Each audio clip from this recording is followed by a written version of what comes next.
मेरे पास सब कुछ था। हाँ। पैसे था, भौतिक संपत्ति मेरे पास था, लेकिन मैंने देखा और इसमें तो कुछ आनंद तो मिलता है, भौतिक आनंद, लेकिन परम आनंद नहीं है। विशेष करके भगवद गीता पढ़ के तो समझ गया कि वास्तव में आध्यात्मिक जीवन सबसे महत्वपूर्ण चीज है।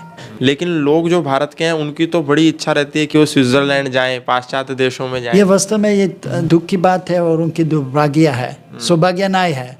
अगर कोई अपना वैदिक संस्कृति या वैष्णव संस्कृति छोड़ता है और ये पश्चिमी देश की जो संपत्ति और पैसे कमाने के लिए वहाँ पर जाता है, कि वास्तव में कोई फायदा नहीं है, क्योंकि यहाँ पर सब कुछ है।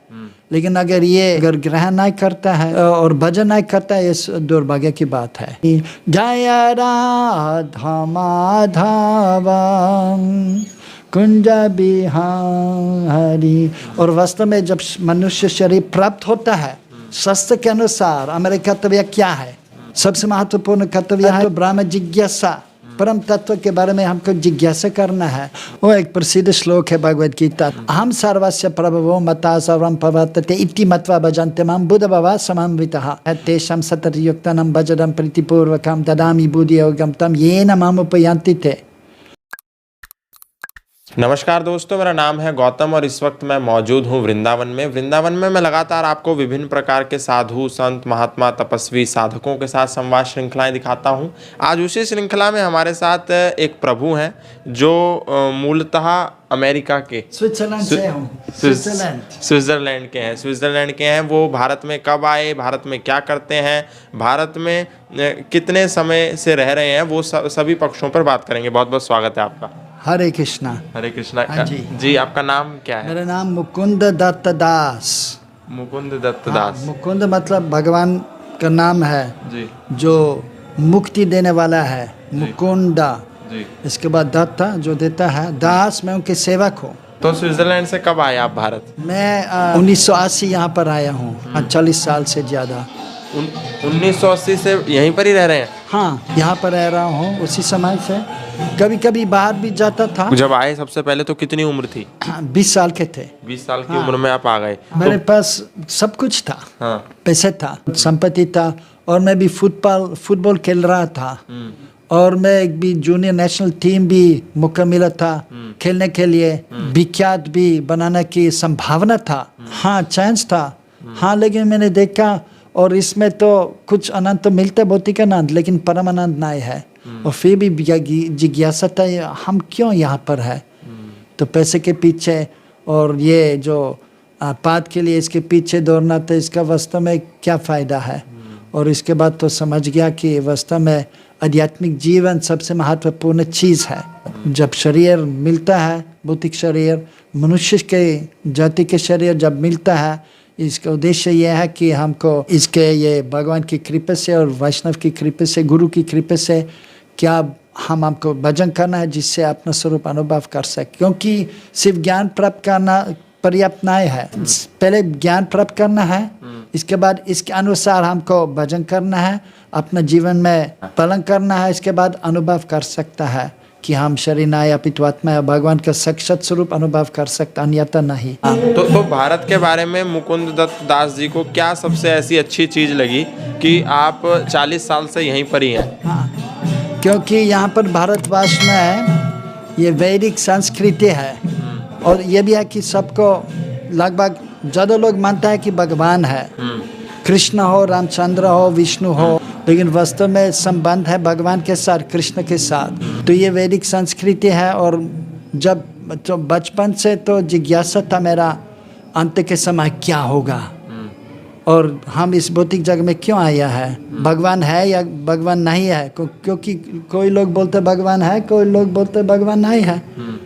तो इसलिए बहुत जिज्ञासा मैंने किया, बाइबल पढ़ के और दूसरे विद्वान लोग के किताब पढ़ के।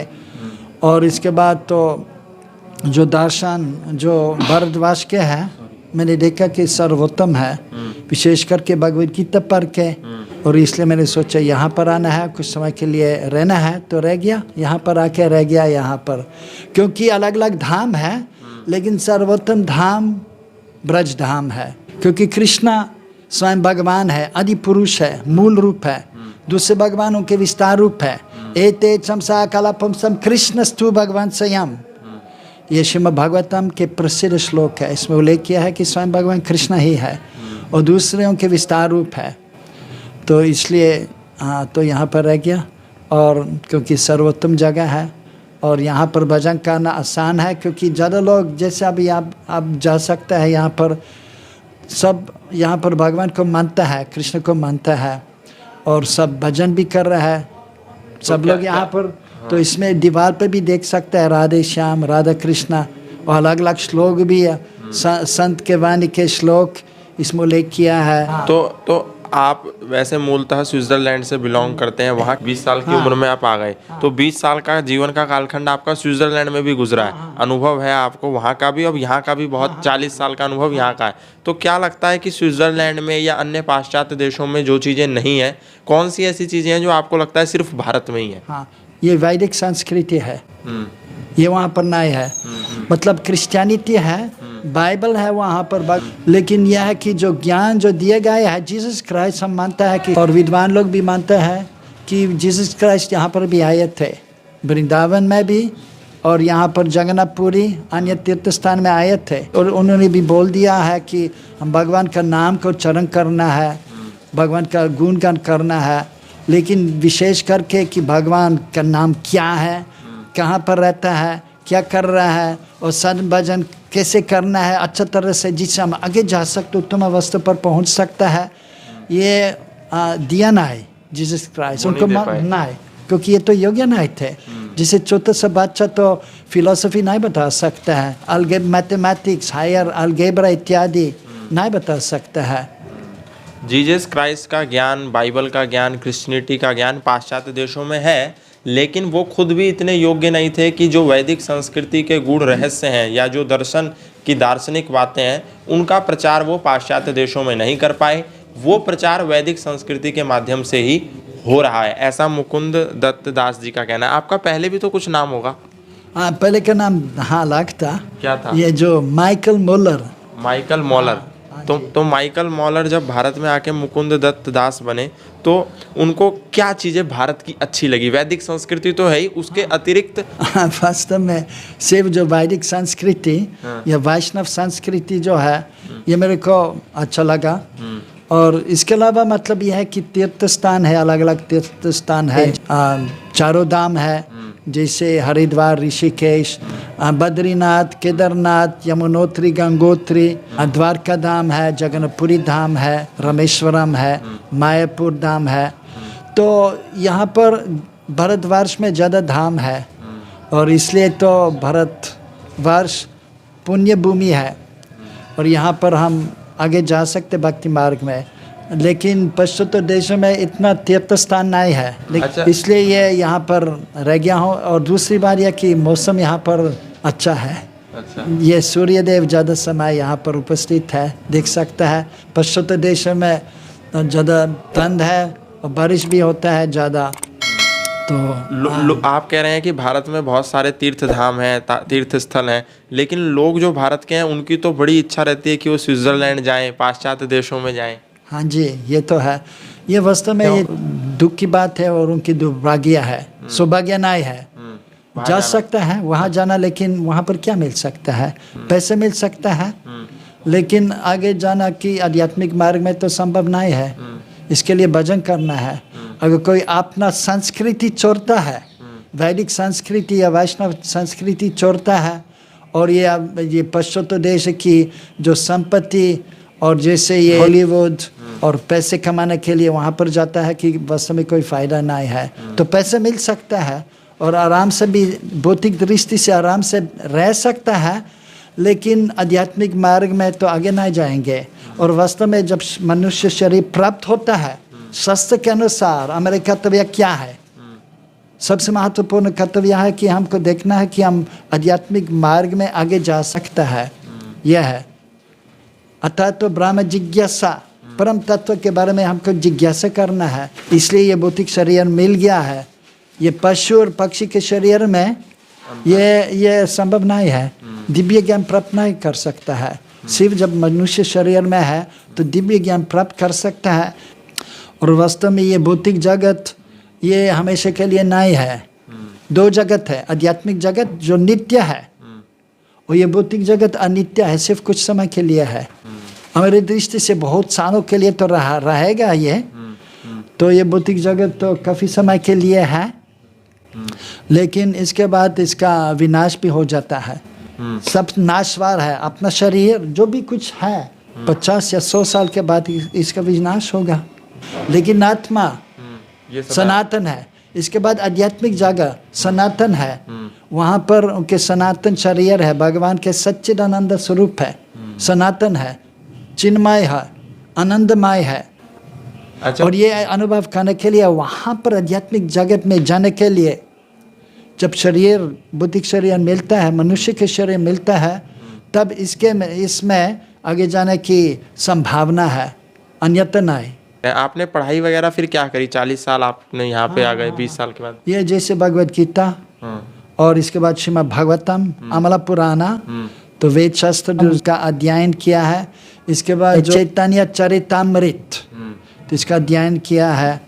और दूर से जो किताबें भी थोड़ा सा पढ़ लिया है, लेकिन यह मेरे 3 मूल ग्रंथ है। और इसके बाद भक्ति के सर्वोत्तम अंग है कृष्ण कीर्तन, नाम कीर्तन। हरे कृष्णा कृष्ण कृष्ण हरे हरे, हरे राम राम राम हरे हरे। प्रभु, एक चीज मैं पूछना चाहता हूँ कि भारत के लोग वेस्टर्निज्म की तरफ जा रहे हैं, आप वेस्ट से आकर के, स्विट्जरलैंड से आकर के ये धोती, ये गमछा, ये सिर पर पगड़ी, ये माथे पर तिलक और हिंदी भाषा इतनी अच्छी, इसका क्या राज है? मतलब ये वास्तव में ये भगवान की कृपा है और शायद पूर्व संस्कार भी है। बिना पूर्व संस्कार इसमें तो प्रवेश करना आध्यात्मिक मार्ग में और इसमें लीन हो जाना संभव नहीं है। इसलिए जो यहाँ पर जन्म लिया है जिन्होंने, तो सौभाग्य की बात है। लेकिन अगर अपना संस्कृति छोड़ता है, साधु संग में नहीं रहता है और जब पश्चिमी देशों की ओर चले जाता है, ये दुर्भाग्य की बात है। क्योंकि यहाँ पर सब कुछ है, लेकिन अगर ग्रहण नहीं करता है और पश्चिमी देशों के बारे में जाने के लिए सोचता है और जाता है और भजन नहीं करता है, ये दुर्भाग्य की बात है। और जब यहाँ पर आता है, ये सौभाग्य की बात है। यह है भारत में आना आपके लिए सौभाग्य है। सौभाग्य की बात है। साधु संग, जब साधु के संग में है, ये सौभाग्य की बात है। अगर भौतिकवादियों के संग में है या नास्तिक लोग के संग में है, ये दुर्भाग्य की बात है। कोई भजन आप सुनाना चाहेंगे? क्योंकि ठीक है, भजन। जय राधा माधवा कुंज बिहारी यशोदानंदन ब्रज जन रंजन, यशोदानंदन ब्रज जन रंजन, यमुना तीर वनचारी। जय राधा माधवा कुंज बिहारी, जय गोपी जन वल्लभ गिरिवरधारी। बहुत अच्छा आप तो गा लेते हैं और बहुत अच्छी हिंदी भी बोल लेते हैं। हरे कृष्णा। ये भगवान की कृपा है, ये हमारे गुरु महाराज की भी कृपा है। उन्होंने भी बोला था, अगर कोई पश्चिमी देश में यहाँ पर रहता है तो उनको जरूर हिंदी सीखना है। अच्छा। इसके बाद हिंदी भाषा में अगर प्रचार कर सकता है तो इसका प्रभाव भी जरूर होगा, क्योंकि लोग देख लेंगे आइए तो पश्चिमी देश से आया है और हिंदी बोलते, प्रचार भी करता है।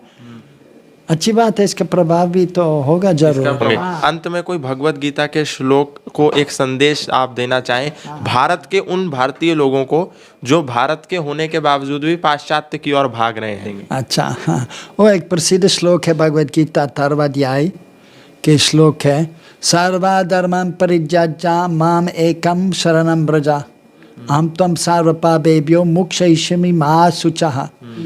तो कृष्ण कहता है, जो भौतिक धर्म जो भी होता है, जिसे वर्ण आश्रम धर्म, इसका पालन भी करना है, लेकिन वास्तव में कृष्ण के शरण में आना है। अगर कोई बोलता है मैं ब्राह्मण हूँ और थोड़ा सा बहुत शास्त्र का अध्ययन करता है, लेकिन भगवान को नहीं मानता है, भगवान की सेवा नहीं करता है, तो व्यर्थ है। और कोई पैसे कमाता है और 1-2 रुपये भगवान को देता है, ठीक है, लेकिन वास्तव में अपना जीवन कृष्ण को समर्पण करना है। तो इसलिए कृष्ण कहता है धर्म जो होता है ठीक है, लेकिन वास्तव में मेरे शरण में आना है, लेकिन जबरदस्ती से नहीं करवाना चाहता है भगवान, प्रेम से होना चाहिए, प्रेम संवाद।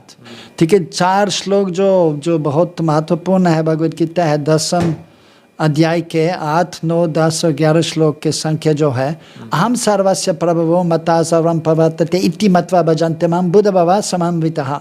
कृष्ण कहते हैं मैं सबके स्रोत हूँ, हम सर्वस्य प्रभवो। तो भौतिक जगत के और आध्यात्मिक जगत के अलग अलग विष्णु मूर्ति के मैं उनके स्रोत हूँ, तो मूल रूप हूँ जो भगवान को मानता है और इसके बाद उनकी जो सेवा कर रहा है, तो ये हमारे बुद्धिमान व्यक्ति है और ये हमारे प्रिय भक्त है। और इसके बाद कहता है तेषां सततयुक्तानां भजनं प्रीतिपूर्वकं ददामि बुद्धि योगं तं येन माम उपयान्ति ते। जो भजन करते मेरे भजन करते मैं उनको बुद्धि देता हूँ जिससे वे मेरे पास आ सकता है। इसके बाद 9वां अध्याय भी कहता है अनन्य चिंतन तमाम ये जनपाशते तेषां नित्यवियुक्तानां योगक्षेमं वहाम्यहम्। जो निरंतर मेरे चिंतन कर रहा है, मेरे भजन कर रहा है, मेरी सेवा कर रहा है, जो भी उनके पास है यह रहेगा, लेकिन जो कुछ उनको चाहिए आध्यात्मिक दृष्टि से या भौतिक दृष्टि से मैं उनको दे दूंगा।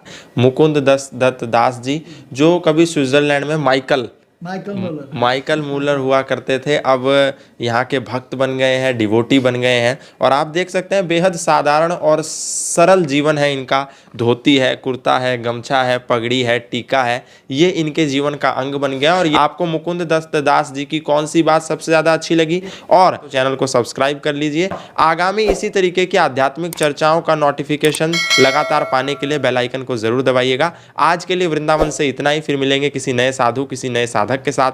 तब तक के लिए धन्यवाद, नमस्कार।